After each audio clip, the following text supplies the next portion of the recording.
పోలీసులు ఆ ఇంటికి వెళ్లి చూస్తే ముగ్గురి శవాలు కనిపించాయి. వారిని ఆ ఇంట్లో ఉండే చిన్న కొడుకు చంపాడని పోలీసులు అనుకున్నారు. అతని కోసం తీవ్రంగా వెతుకుతుంటే అసలైన ట్విస్ట్ ఎదురైంది.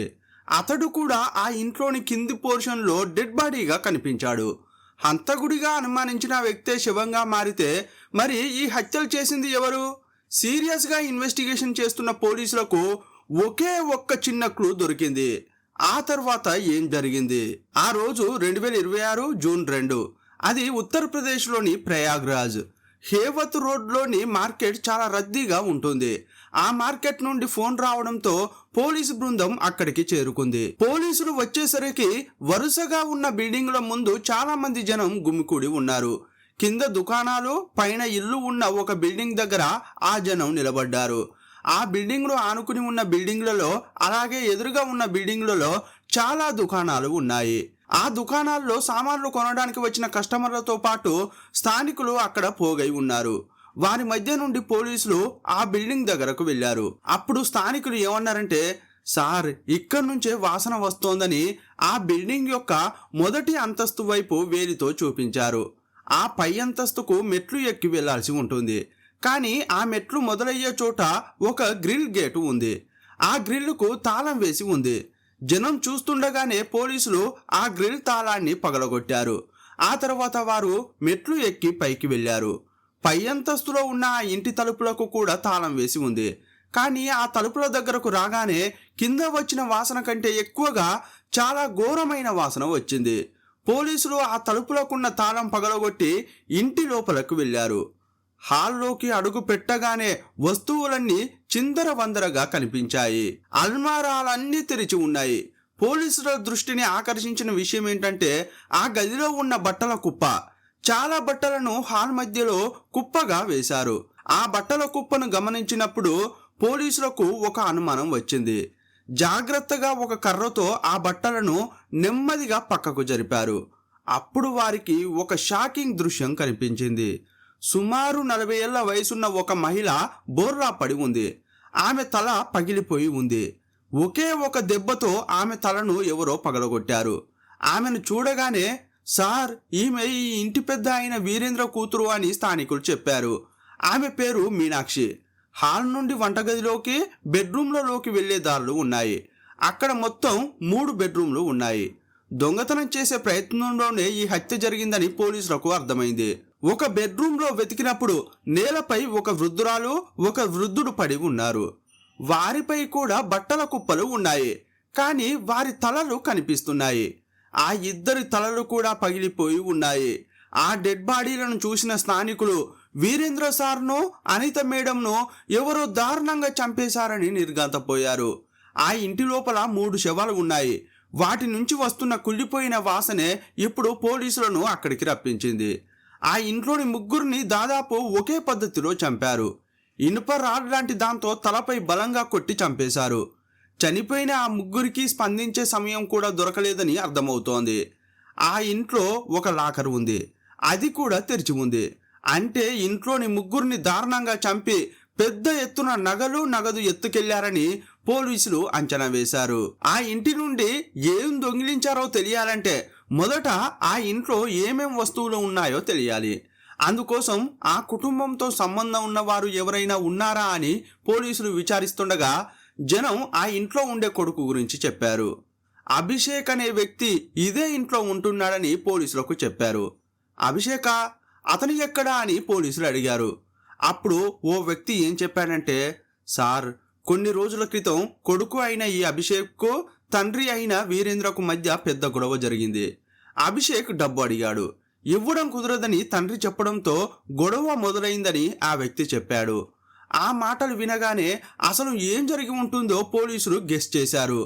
అభిషేక్ అనే కొడుకు తన తండ్రిని డబ్బులు అడిగినప్పుడు ఇవ్వకపోవడం వల్ల అతనే తండ్రిని, తల్లిని, సోదరిని చంపి డబ్బుతో ఇక్కడి నుండి పారిపోయి ఉంటాడని అనుకున్నారు.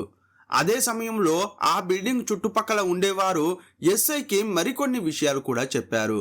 సార్, ఇక్కడ ప్రయాగ్రాజ్లో చాలా జూద కేంద్రాలు ఉన్నాయి. వాటితో ఈ అభిషేక్కు సంబంధం ఉంది. అతడు జూదం ఆడి చాలా డబ్బు పోగొట్టుకున్నాడు. అతనికి ఆ ఆటపై ఉన్న పిచ్చి వల్లే తన తండ్రిని డబ్బులు అడగాల్సి వచ్చింది. అతనికి సొంతంగా ఒక దుకాణం ఉంది. చనిపోయిన మీనాక్షికి కూడా ఒక దుకాణం ఉంది. మీనాక్షి ఫ్యాన్సీ స్టోర్ నడుపుతోంది. ఈ అభిషేక్ టాయిలెట్ క్లీనింగ్ ప్రొడక్ట్స్ అమ్మే దుకాణం నడుపుతున్నాడని స్థానికులు చెప్పారు. ఆ బిల్డింగ్ కింద దుకాణాలు ఉన్నాయి. ఆ దుకాణాల్లో ఒకటి కొడుకు, ఇంకోటి కూతురుకు వీరేంద్ర ఇచ్చాడు. యూపీ ప్రయాగ్రాజ్లోని హేవత్ రోడ్లోని ఆ మార్కెట్ చాలా చాలా రద్దీగా ఉంటుంది. అక్కడ దొరకని వస్తువు అంటూ ఏదీ ఉండదు.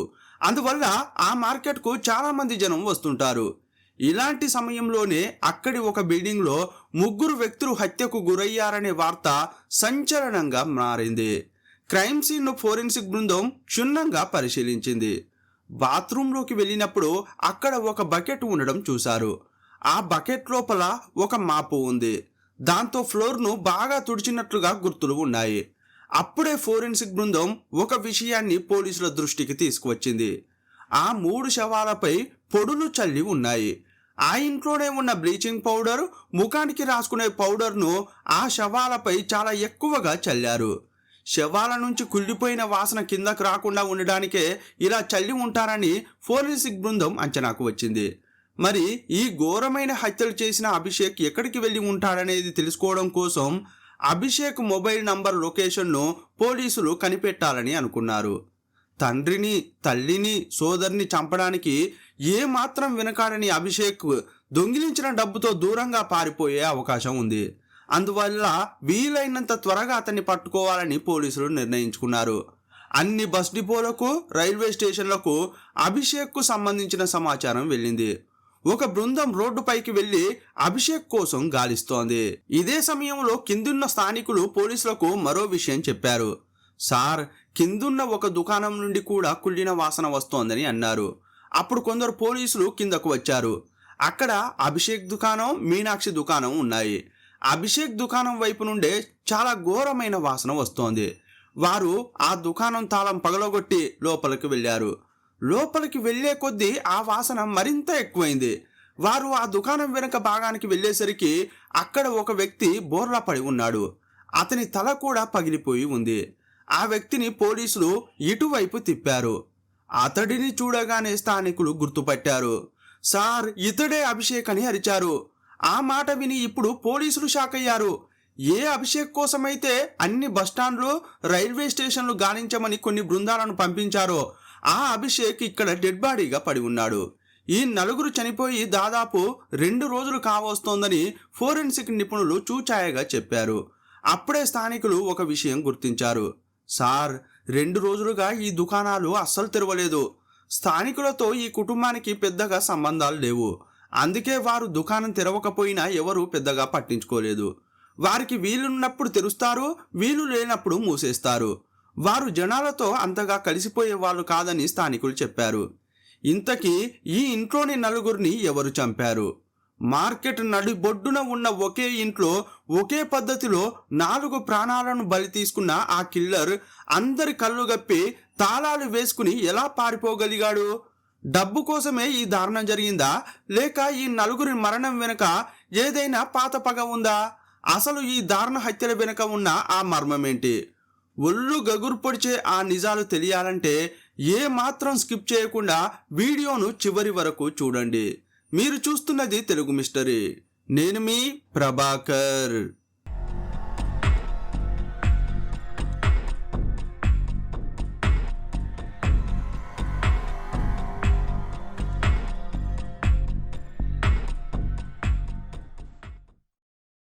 ఒకే కుటుంబానికి చెందిన 4 వ్యక్తులు అతి దారుణంగా హత్యకు గురయ్యారు.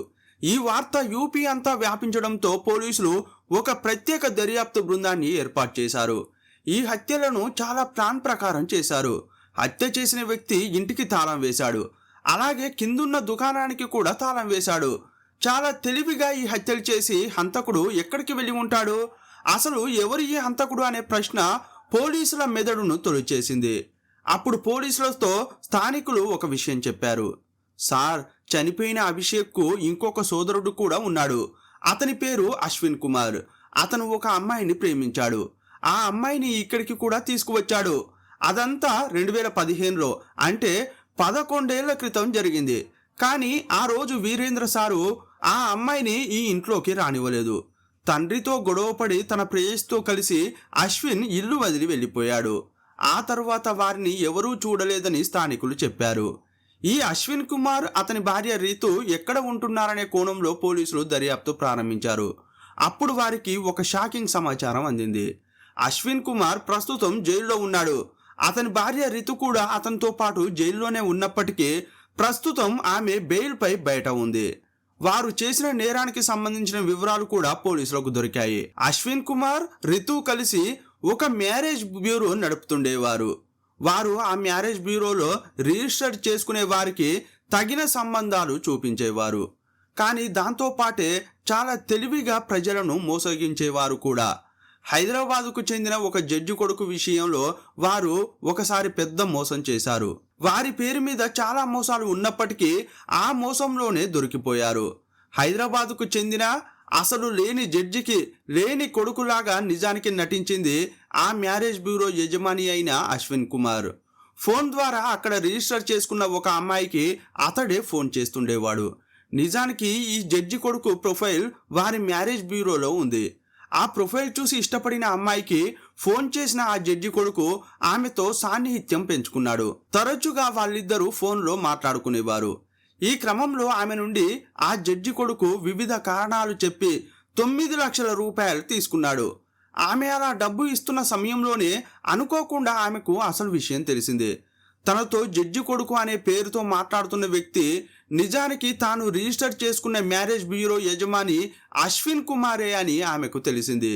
ఆల్రెడీ అశ్విన్ కుమార్కు పెళ్ళయిందని, అతనికి రీతు అనే భార్య, ఒక పాప ఉన్నారనే విషయం కూడా కనిపెట్టింది. వెంటనే పోలీసులకు ఫిర్యాదు చేసింది. డబ్బులు ట్రాన్స్ఫర్ చేసిన అన్ని ఆధారాలు ఆమె దగ్గర ఉన్నాయి. వారితో చాట్ చేసిన ఎవిడెన్స్, మాట్లాడిన టెలిఫోన్ రికార్డులు కూడా ఉన్నాయి. అశ్విన్ కుమార్ పెద్ద కిలాడి, తెలివైన వాడు అయినప్పటికీ అతడు రహస్యంగా మరో పేరుతో తీసుకున్న ఆ సిమ్ కార్డు కోసం ఇచ్చిన డాక్యుమెంట్లు నిజానికి అతని సొంత డాక్యుమెంట్లు. చివరకు అశ్విన్ కుమార్ ఫ్రాడ్ కేసులో దొరికిపోయాడు. అతనికి సహకరించిన అతని భార్య రితును కూడా పోలీసులు అరెస్ట్ చేశారు. కానీ కోర్టులో రితుకు వ్యతిరేకంగా ఆధారాలు చూపించలేకపోవడంతో ఆమెకు బెయిల్ లభించింది. ఈ వివరాలన్నీ తెలుసుకున్న పోలీసులు రితు ఇంటికి వెళ్లారు. అప్పటికే అశ్విన్ కుమార్ తల్లిదండ్రులు, సోదరుడు అంతా హత్యకు గురైన విషయం ఆమెకు తెలిసింది. ఆమె పేపర్లో చదివి విషయం తెలుసుకుంది. కాకపోతే వారితో ఆమెకు ఎలాంటి సంబంధం లేదు. ఇప్పుడు పోలీసులు కూడా కలిసి ఆమెను ప్రశ్నించారు. అప్పుడు ఆమె ఏం చెప్పిందంటే, సార్, నేను ఆ ఇంటికి ఆ ఒక్కరోజు మాత్రమే వెళ్ళాను. ఇంట్లోకి రానివ్వకుండా అశ్విన్ కుమార్ తండ్రి నన్ను మెడ పట్టుకుని బయటకు గెంటేశాడు. ఆ తర్వాత నేను ఆ ఇంటికి వెళ్ళనే లేదు. వారితో నాకు ఎలాంటి సంబంధమూ లేదు. ఆ కుటుంబంలో ఉన్న వాళ్ళంతా చనిపోయినా నాకు ఎలాంటి బాధ కూడా లేదని ఆమె పోలీసులకు చెప్పింది. కానీ పోలీసులకు తెలియాల్సింది ఈ హత్యల్లో ఆమెకు ఏమైనా సంబంధం ఉందా అని. సంఘటన జరిగిన రోజు ఆమె ఎక్కడ ఉంది అని పోలీసులు ఆమె లొకేషన్ను చెక్ చేశారు. ఆమె మొబైల్ నంబర్ సంఘటన జరిగిన రోజుల్లో యాక్టివ్గానే ఉంది. ఆమె వెళ్ళిన స్థలాలు, ఆమె మాట్లాడిన వ్యక్తులు అని అందరి వివరాలు పోలీసులు సేకరించారు. ఆమె ఈ సంఘటన జరిగే సమయంలో ప్రయాగ్రాజ్లోని ఆ మార్కెట్ సమీపంలో లేదు అనే విషయం స్పష్టమైంది. దీంతో ఆమెకు ఈ కేసుతో సంబంధం లేదని పోలీసులు నిర్ణయించుకున్నారు. అది మాత్రమే కాకుండా ఆమె మరో విషయం కూడా పోలీసులకు చెప్పింది. ఆమెకు ఇప్పుడు అశ్విన్ కుమార్తో కూడా ఎలాంటి సంబంధం లేదట. అశ్విన్ కుమార్ జైల్లో ఉన్నాడా, జైలు నుండి బయటకు వచ్చాడా అని కూడా ఆమె వెతకడం లేదు. తన భర్త చేసే చెడు పనులకు తోడుగా ఉండడం వల్లే ఆమెకు ఈ గతి పట్టిందని బాధపడుతోంది. అశ్విన్ కుమార్ను ప్రేమించి పెళ్లి చేసుకున్నాక ఇద్దరూ కలిసి వీరేంద్ర ఇంటికి వెళ్తే వారికి చీత్కారం ఎదురైంది. వారు ఉండడానికి చోటు లేక, తినడానికి తిండి లేక చాలా కష్టపడ్డారు.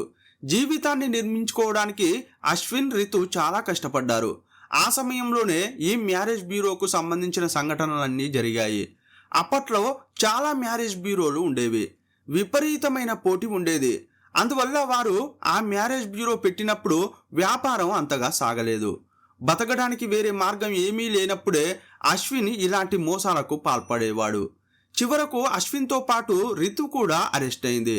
ఆమె బెయిల్పై బయటకు వచ్చిన తర్వాత ఇప్పుడు తన కొడుకును ఒక మంచి స్థితికి తీసుకురావాలనే ఒకే ఒక ఉద్దేశంతో ఆమె పనిచేస్తోంది.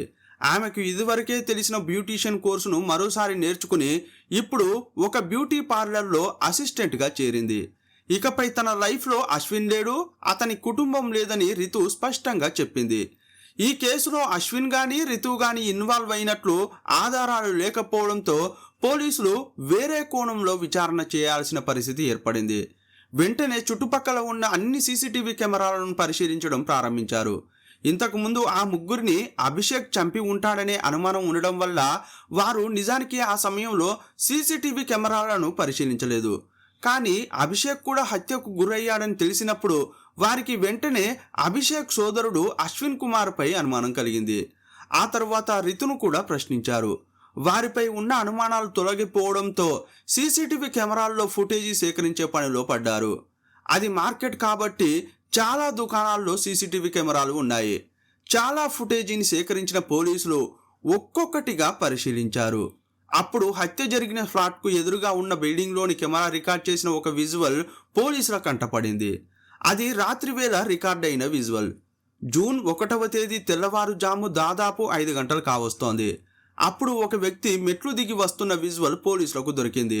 ఆ వ్యక్తి మెట్లు దిగి వచ్చిన తర్వాత అక్కడున్న గ్రిల్ గేట్ను మూసి దానికి తాళం వేస్తున్నాడు.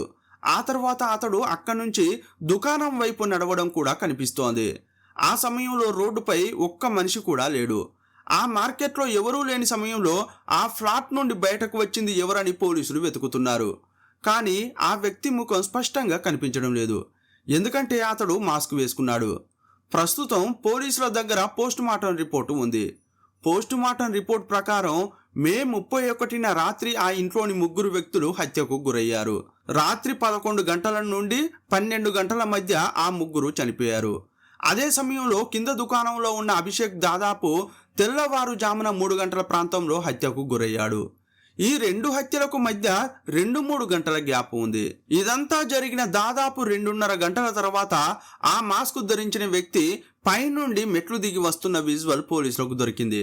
మాస్క్ ధరించిన ఆ వ్యక్తి ఈ హత్యలు జరిగిన విషయం తెలిసి పైకి వెళ్లి చూశాడా, లేక అతడే ఆ ఇంటి తలుపులన్నీ మూసి తాళం వేశాడా?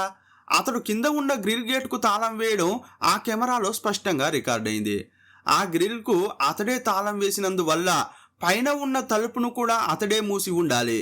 అతడు దొరికితే నిజానికి ఏం జరిగిందనే దానిపై ఒక అవగాహన వస్తుంది. కానీ అతడు మాస్క్ ధరించి ఉండడం వల్ల పోలీసులు అతడిని గుర్తుపట్టలేకపోతున్నారు. అప్పుడు పోలీస్ బృందం ఆ విజువల్ను మార్కెట్లోని చాలా మందికి చూపించింది. అలా చాలా మందికి చూపించినప్పుడు వారిలో ఒక వ్యక్తి అతన్ని గుర్తించాడు.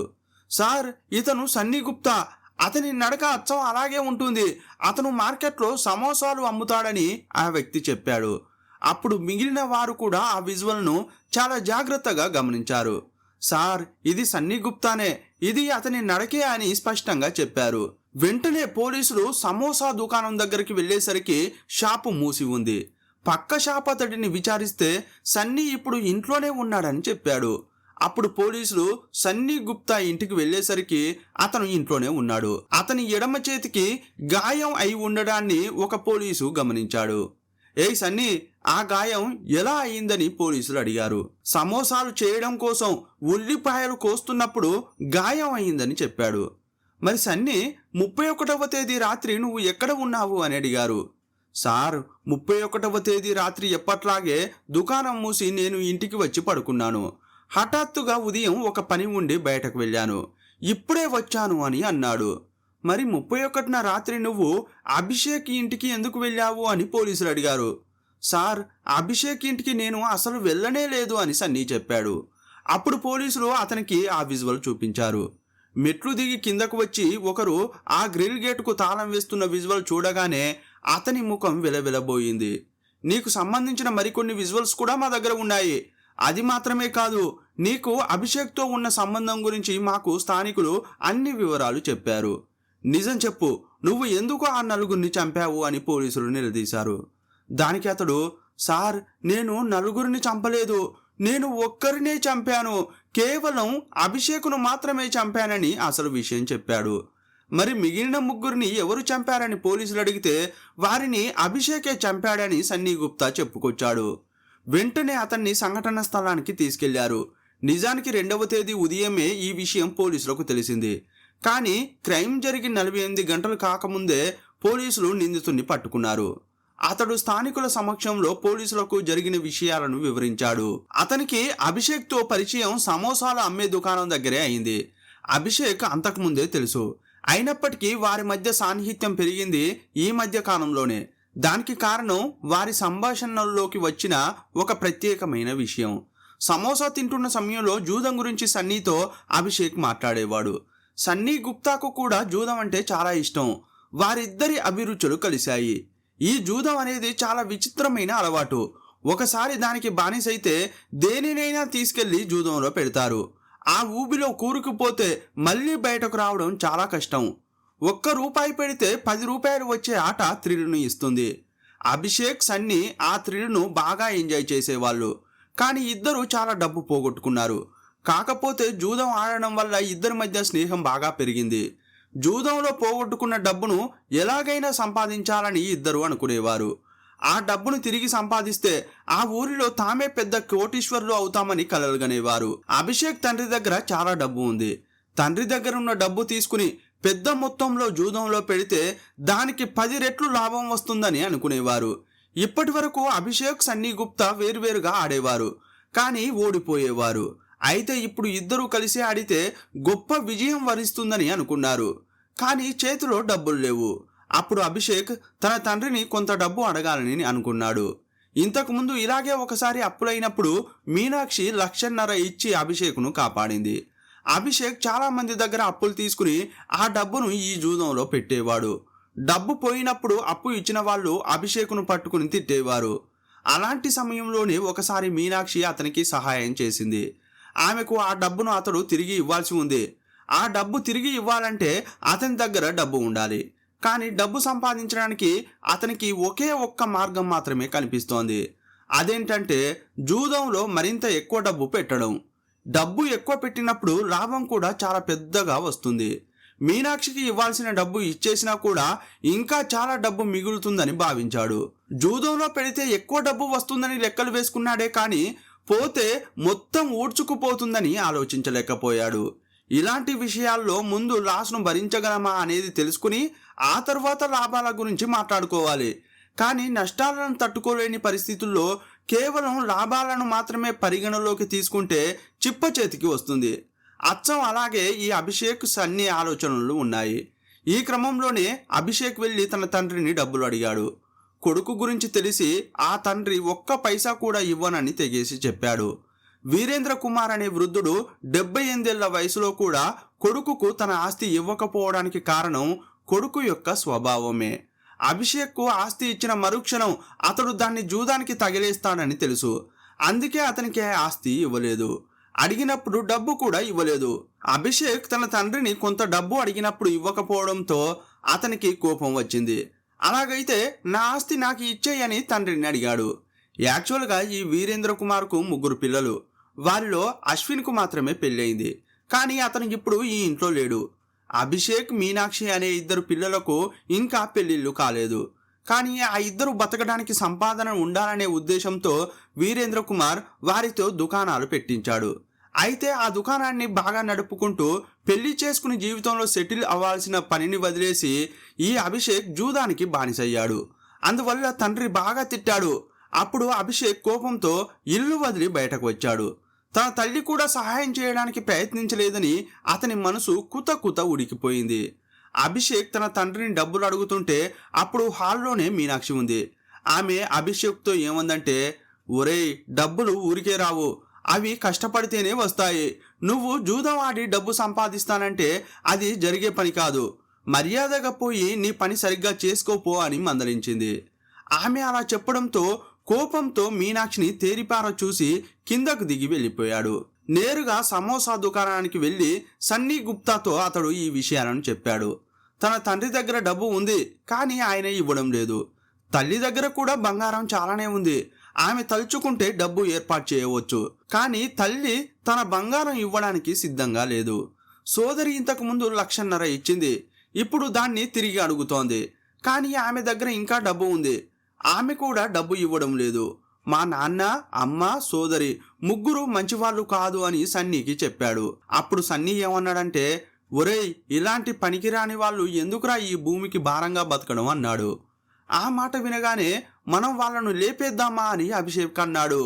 అప్పుడు సన్నీ ఏమన్నాడంటే, రేయ్, నిజానికి మీ నాన్న దగ్గరున్న డబ్బు, మీ అమ్మ దగ్గరున్న నగలు, నీ సోదరి దగ్గరున్న డబ్బు తీసుకుంటే ఆ తర్వాత ఈ జూదంలో మనమే రాజులం. జూదం నుంచి మనం బెంజ్ కారులోనే ఇంటికి తిరిగి వస్తాం. అప్పుడు మనల్ని చూసి ఈ మార్కెట్ అంతా వణికిపోతుందని సన్నీ గుప్తా అలా చెప్పేసరికి అభిషేక్కు ఊపొచ్చింది. అప్పుడు వారిద్దరూ కలిసి ఒక ప్లాన్ సిద్ధం చేసుకున్నారు. ఇప్పుడు ఆ ప్లాన్ను అమలు చేయడం మొదలుపెట్టారు. ఆ రోజు 2026 మే 31. మే 31న రాత్రి అభిషేక్ నెమ్మదిగా పైకి వెళ్ళాడు. పైకి వెళ్ళేటప్పుడు అభిషేక్ చేతిలో ఒక పొడవైన ఇనుప రాడు ఉంది. అతని వెనుకే సన్నీ గుప్తా కూడా ఉన్నాడు. వారిద్దరూ పైకి వెళ్ళేసరికి ఆ రాత్రి వేళ సోఫాలో కూర్చుని మీనాక్షి టీవీ చూస్తోంది. అభిషేక్ లోపలికి రావడం మీనాక్షి చూసినప్పటికీ పెద్దగా పట్టించుకోలేదు. సాధారణంగా ఈ రాత్రి వేళల్లోనే అభిషేక్ లోపలికి వస్తుంటాడు. ఆమె టీవీ పైన దృష్టి పెట్టి ఉన్న సమయంలో వెనుక నుండి వచ్చిన అభిషేక్ ఆ ఇనుప రాడుతో ఆమె తలపై బలంగా కొట్టాడు. ఒకే ఒక్క దెబ్బకు మీనాక్షి పక్కకు వాలిపోయింది. అక్కడికక్కడే ఆమె ప్రాణాలు కోల్పోయింది. ఆ తర్వాత అభిషేక్ ఆ రాడ్తో నేరుగా తన పేరెంట్స్ బెడ్రూమ్ వైపు వెళ్ళాడు. ఎలాంటి శబ్దం చేయకుండా తలుపులను నెమ్మదిగా తెరిచాడు. వారు వయసు పైబడిన వారు కాబట్టి రాత్రిపూట ఏదైనా అవసరం వస్తుందేమోనని ఆ పేరెంట్స్ తలుపులకు గొల్లెం పెట్టలేదు. లోపలికి వెళ్ళిన అభిషేక్ ఆ రాడ్తో తన తండ్రి తల్లి తలపై బలంగా కొట్టాడు. ఆ దెబ్బలకు ఆ ఇద్దరు వృద్ధులు తలలు పగిలి అక్కడికక్కడే చనిపోయారు. ఆ తర్వాత ఆ ఇనుప రాడ్తో నేరుగా బాత్రూంలోకి వెళ్ళాడు. ఆ ఇనుప రాడ్కు రక్తం అంటుకుని ఉంది. అతడు ఆ రాడ్ను బాగా కడిగాడు. ఈ సమయంలో సన్నీ గుప్తా ఒక బకెట్, మాప్ తీసుకుని వచ్చి రక్తాన్ని తుడిచేశాడు. ఆ రక్తాన్ని బాత్రూంలో పోసేశాడు. ఆ తర్వాత బాత్రూంను, బకెట్ను శుభ్రం చేశాడు. ఆ మాప్ను బకెట్ లోపల పెట్టి సన్నీ గుప్తా బయటకు వచ్చేసరికి అభిషేక్ అన్ని గదుల్లో ఉన్న బట్టలను అల్మారాల నుంచి బయటకు లాగి పడేశాడు.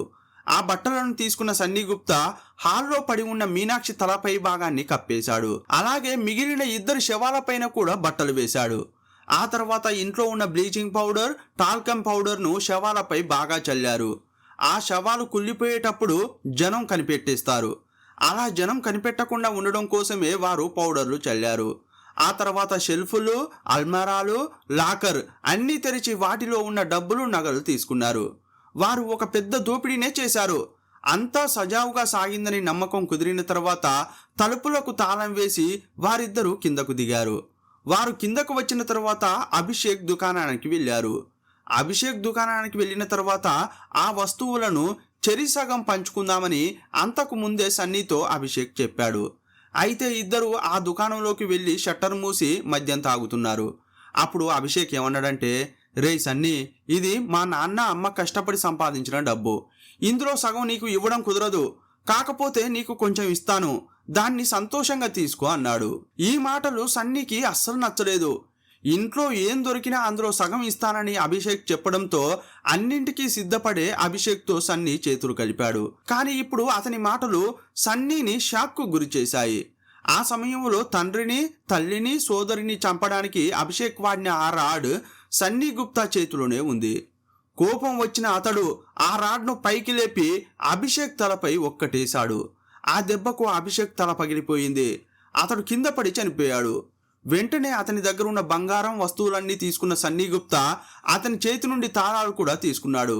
ఆ గదికి తాళం వేసి బయటకు వచ్చిన తర్వాత కొంతసేపు నిశ్శబ్దంగా ఉన్నాడు. పైన ఇంటి తలుపులు వేయలేదు అనిపించడంతో అతడు ఆ గ్రిల్ గేట్ ద్వారా పైకి వెళ్ళి ఆ తలుపులకు తాళం వేసి కిందకు దిగాడు.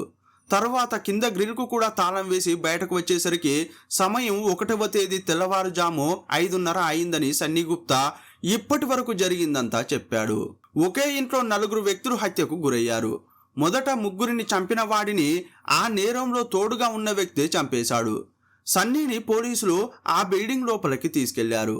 అతడు చేసిన పనులను, చూసిన విషయాలను చేసి చూపించమన్నారు. అతడు సీన్ రీకన్స్ట్రక్షన్ చేస్తుంటే పోలీసులు ఫోటోలు, వీడియోలు తీసుకున్నారు. మీనాక్షిని, తల్లిదండ్రులను చంపిన దృశ్యాన్ని ఈ సన్నీ గుప్తా మరోసారి నటించి చూపించాడు. చివరిగా అతడు కిందున్న షాప్లో అభిషేక్ను చంపిన దృశ్యాన్ని కూడా రికార్డ్ చేశారు. ఈ కేసు ప్రస్తుతం విచారణలో ఉంది. జూదం అనేది కేవలం ఒక ఆట కాదు, అది ఒక వ్యసనం. ఒకసారి దానికి బానిసైన తర్వాత మనిషి ప్రవర్తన, ఆలోచన విధానం, కుటుంబం పట్ల వైఖరి పూర్తిగా మారిపోతుంది. జూదం మనిషిలోని మంచి చెడులను గుర్తించే విచక్షణను పూర్తిగా చంపేస్తుంది. ఎంతటి నిజాయితీ పరుడైనా జూదానికి బానిసయ్యాక డబ్బుల కోసం ప్రతి చిన్న విషయానికి అబద్ధాలు చెప్పడం మొదలు పెడతాడు. డబ్బు దొరకనప్పుడు ఇంట్లో వాళ్లపై అరవడం, వస్తువులు పగలగొట్టడం, అవసరమైతే దొంగతనాలు, నేరాలకు పాల్పడేలా మారిపోతాడు. ఉదాహరణకు అప్పటికే 10 లక్షలు పోయినా ఇంకో 1 లక్ష పెడితే ఆ 10 లక్షలు కూడా వెనక్కి తెచ్చుకోవచ్చు అనే పిచ్చి నమ్మకంతో ఉంటారు. ఎప్పుడన్నా 1 లక్ష రూపాయలు గెలిస్తే జీవితాంతం గుర్తుపెట్టుకుని గొప్పగా చెప్పుకుంటారు. కానీ ఆ 1 లక్ష గెలవడం కోసం ఆల్రెడీ పోగొట్టుకున్న 20 లక్షల రూపాయలను మాత్రం మెదడు నుండి పూర్తిగా తుడిచేస్తారు. కష్టపడి పనిచేయడం వృధా అనిపిస్తుంది.